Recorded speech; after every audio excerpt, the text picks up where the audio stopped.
Hello बच्चों, आज हम बात करने वाले हैं अनुच्छेद 370 और 35 है जो विलय से विखंडन तक 1947-2019 यानी कि विलय पत्र में क्या हुआ था। और आज की जो राज्य की बात है मैं आपको बताने वाला हूँ कि विलय पत्र में हुआ क्या था। अक्सर तो 1947 में जब विलय पत्र में हस्ताक्षर करना था तो उस समय क्या हुआ था। उसके बाद में 2019 में पुनर्गठन के अधिनियम क्या क्या लागू हुए तो उन पर मैं बारीकी आपको बताने वाला हूँ। इसमें आपको वीडियो में कहीं भी आप थोड़ा सा स्किप मत करें, आपके लिए ही यह वीडियो बन रही है, ठीक है। तो एक ऐतिहासिक और कानूनी यात्रा की पूरी कहानी में आपको यहीं से आपको पूरा डिटेल में बताने वाला हूँ। तो मैं अपना जो टॉपिक है, पॉइंट है, मैं वो शुरू करता हूँ कि 1947 की चुनौती जो भारत का एकीकरण करने का था, वह 15 अगस्त 1947 को भारत के सामने सबसे बड़ी चुनौती थी। 565 रियासतों का एक एकीकरण मिला था। कितने जो आपके रियासत थे, तो 565 रियासत थे। सरदार पटेल की जो नीति थी कि गाजर और लाठी, कैरेट एंड स्टिक, प्यार से मारना या सख्ती से मिलाना, यानी कि वह पहले अगर मानते हो तो गाजर खा लो, नहीं मानते हो तो लाठी खा लो, ठीक है। तो यह उनका इसका था, सरदार पटेल जी का था। तो जूनागढ़ में जो जनमत संग्रह हुआ वह किसके द्वारा हुआ, वह भारत में विलय के कारण हुआ। अगला जो तो हुआ था हैदराबाद ऑपरेशन पोलो, पुलिस कार्यवाही द्वारा विलय पत्र लागू किया। कश्मीर में भौगोलिक स्थिति के कारण निर्णय लेने में देरी हुआ। तो क्या आप जानते हैं कि लक्षद्वीप की कहानी, पटेल ने तुरंत नौसेनी भेजी, क्या नौसेना भेजी और तिरंगा फहराया। पाकिस्तान जहाज वहां केवल 30 मिनट की देरी से पहुंचे थे। तो जम्मू और कश्मीर में जो यह हादसा हुआ हैदराबाद, उसके बाद में जूनागढ़, यह तीन बहुत ही महत्वपूर्ण है। किसके कारण हुआ था, वह आपके पाकिस्तान के कारण हुआ था। अपना कौन सा है, वह भारत है। तो इनके कारण जो ये विलय हुए पूरा डिटेल में आपको इसमें वीडियो में बताऊंगा। तो संकट और आक्रमण अक्टूबर 1947 में हुआ था। संकटकालीन का था। जो वहाँ के कश्मीर के जो राजा थे यानी रियासत थे, वह राजा हरि सिंह की दुविधा जो थी, ना भारत में मिलना चाहते थे ना पाकिस्तान में, स्वतंत्र रहने की इच्छा वह कर रहे थे। बट पाकिस्तान की गलती 2020 या 22 अक्टूबर को हुआ, जो ऑपरेशन गुलमर्ग के द्वारा हुआ। कबालियों और सैनिकों का आक्रमण बारामूला में लूटपाट और कत्लेआम के कारण हुआ। उसके बाद में ब्रिगेडियर राजेंद्र सिंह की शहादत और उरी के पुल को उड़ाकर दुश्मनों को 2 दिन रोका, जिससे श्रीनगर को बचाने का समय मिल गया। तो क्या किया था ब्रिगेडियर जो राजेंद्र सिंह थे, उनकी शहादत में यूरी जो पुल था उसको क्या कर दिया था, उसको तोड़ दिया था। इससे श्रीनगर को बचाने में 2 दिन का समय मिल गया। तो आप देख सकते हैं कि यह आपका श्रीनगर था, इसमें पुल को तोड़ दिया था। कहाँ से आ रहे थे, वह ऑपरेशन गुलमर्ग था, तो बीच में ही क्या किया था, पुल को तोड़ दिया था वो, ठीक है। तो यह भारत है या पाकिस्तान है, आप देख सकते हैं। यानी कि मैं आपको एक्सप्लेनेशन के साथ साथ पैराग्राफ, स्ट्रक्चर सब कुछ बता रहा हूँ। पीपीटी मेरा नंबर 1 है आपके लिए पढ़ने के लिए।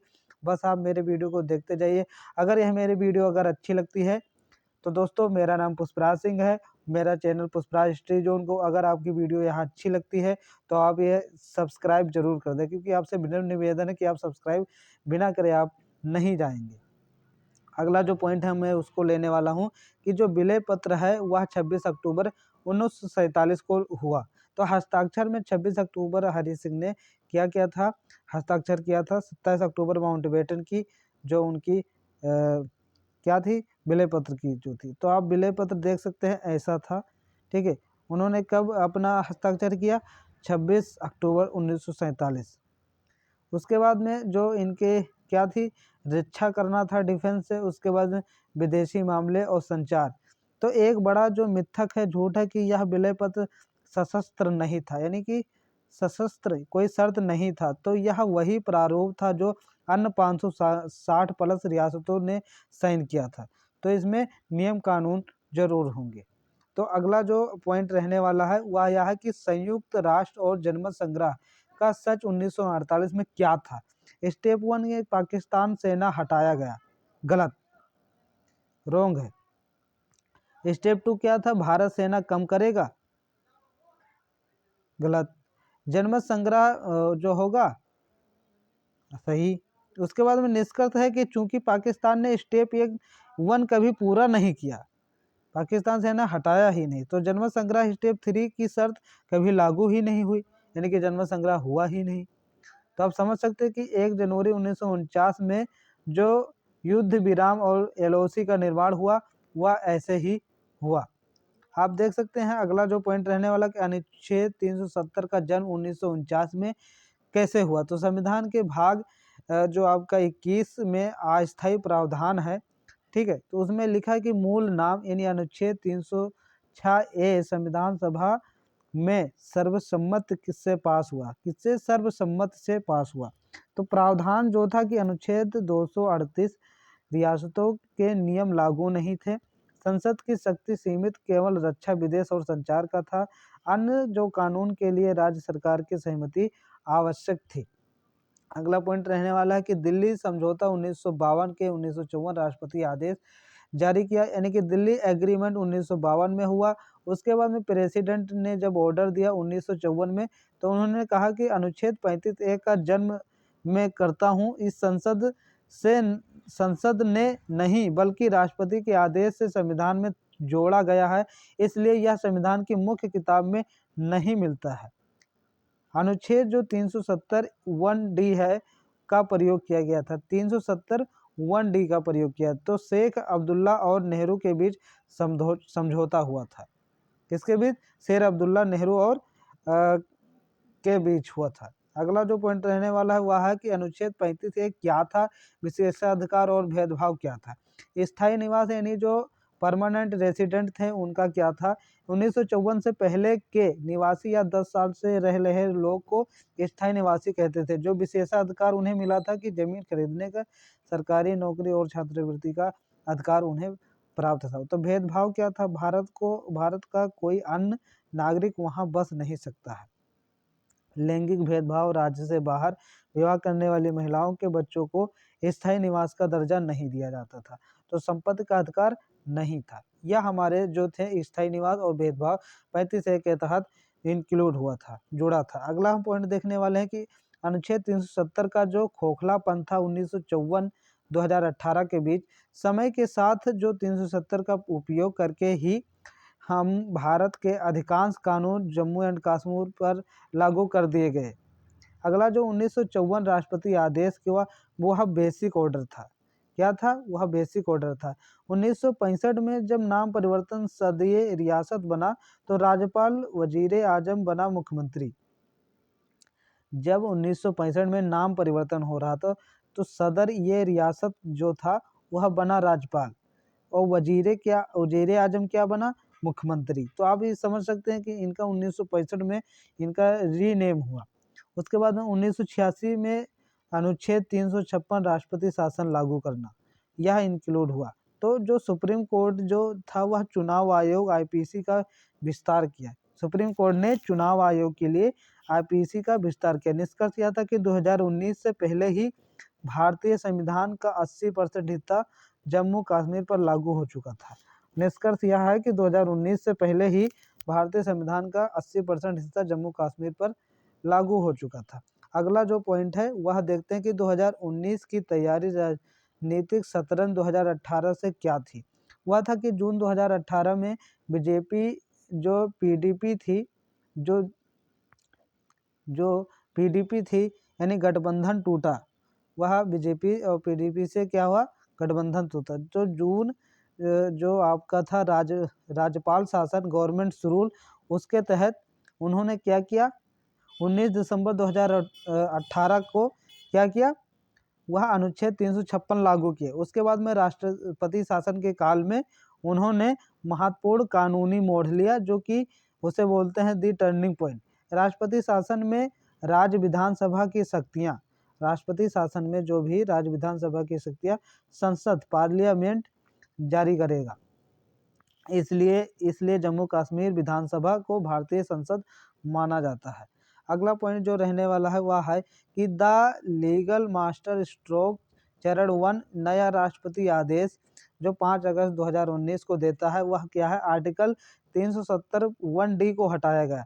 Use to issue constitution order 2019 में दिया गया, जो कि अमेंडमेंट एक एक्ट था। आर्टिकल 367 को इंटरप्रिटेशन क्लॉज 4 एडेड किया गया, यानी कि 367 में क्लॉज 4 यानी कि 4वां संविधान उसको ऐड किया गया। तो उसमें न्यू डिफिनीशन, एक नया जो परिभाषा बनकर आया हुआ है कॉन्स्टिट्यूशन असेंबली, यानी संविधान सभा की जो आर्टिकल 370 क्लॉज 3 है वह लेजिस्लेटिव असेंबली यानी विधानसभा बनेगा।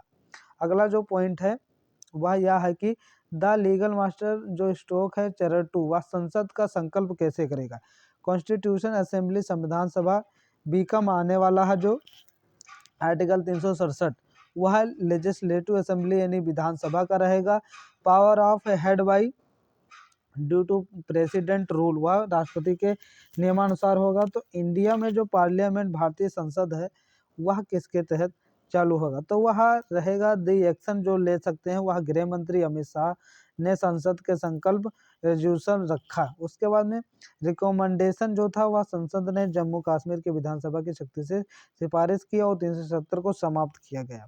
उसके बाद में जो इसका रिजल्ट निकला कि राष्ट्रपति ने अधिसूचना जारी कर 370 को प्रभावी रूप से निषिद्ध कर दिया गया। अगला जो पॉइंट है वह है कि जम्मू कश्मीर पुनर्गठन अधिनियम 2019 रिकॉग्नाइजेशन एक्ट, यानी कि सीटों का जो गठित हुआ वह कैसे हुआ। तो जम्मू कश्मीर विधानसभा 114 सीटें थी, वह परिसीमन के बाद हुआ। उसके बाद में जो पीओके के लिए रिक्त 24 सीटें बाकी थी, तो प्रशासन राज्यपाल लेजिस्लेटिव गवर्नमेंट के लिए नियुक्त किया। तो लद्दाख यूटी बिना विधानसभा का है। उसके बाद में जम्मू एंड कश्मीर यूटी वह विधानसभा के साथ विथ लेजिस्लेटिव है। तो आप इन पॉइंट को आप याद कर सकते हैं, 1 नंबर के लिए बेनिफिट है। तो रातों रात क्या बदला था, इम्पैक्ट ऑफ अब्रोगेशन, उसको हम देखेंगे कि एक देश एक संविधान एक झंडा वह चेंज हुआ था, जो कि जम्मू कश्मीर का अलग झंडा और संविधान समाप्त हुआ। पहले उनका क्या था, जम्मू कश्मीर का अलग एक झंडा था, तो उसको समाप्त किया गया। उसके बाद में 35A को समाप्त किया गया, जिसमें भारत का कोई भी नागरिक अब वहाँ संपत्ति खरीद सकता है। ठीक है, तो अगला फिर पॉइंट था कि केंद्रीय कानून लागू IPC RTI और RTE शिक्षा का अधिकार अब पूरी तरह लागू हो गया है कि वहाँ सारे लोग अच्छे से पढ़ सकते हैं। समान अधिकार महिलाओं को, दलितों और गोरखाओं को पूर्ण नागरिकता और संपत्ति के अधिकार को भी लागू कर दिया गया था। अगला पॉइंट है कि निष्कर्ष जो एकीकरण का तार्किक अंत है वह यह है कि ऐतिहासिक परिप्रेक्ष्य यह 1947 में शुरू हुई है। एकीकरण प्रक्रिया का अंतिम चरण था। अगला है उद्देश्य विकास यानी आतंकवाद पर नियंत्रण और पूर्ण राष्ट्रीय एकीकरण है। भविष्य जो है कि अब जम्मू एंड कश्मीर और लद्दाख भारत के अन्य हिस्सों की तरह समान प्रशासनिक व्यवस्था का अंग बना है।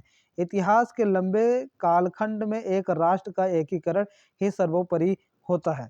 तो बच्चों यहाँ तक ये हमारी कहानी थी, जिसको हमने यह आपको बताया है। अगर यह वीडियो आपको अच्छी लगती है तो मेरे चैनल को सब्सक्राइब जरूर कर दे बच्चों, जो कि मैं आपसे इम्प्रेस्ड होता हूँ। उसके बाद में मेरे यह जो मनोभाव है वह बहुत ही उत्तीर्ण होता है, हर्षोल्लास होता है, यानी कि अच्छा लगता है कि आप मुझे चैनल को फॉलो कर रहे हैं अच्छे से। तो मुझे वीडियो बनाने की उत्सुकता होती है और मैं आपको वीडियो बनाकर देता हूँ। तो अगर आपको यह वीडियो अगर अच्छी लगी है तो आप किन टॉपिक पर और किन सब्जेक्टों पर अगर चाहते हैं तो कमेंट कर दीजिए, उस पर वीडियो बन जाएगी। ठीक है बच्चों, मिलते हैं अगले वीडियो में ऐसे ही तड़कते भड़कते। धन्यवाद, जय हिंद।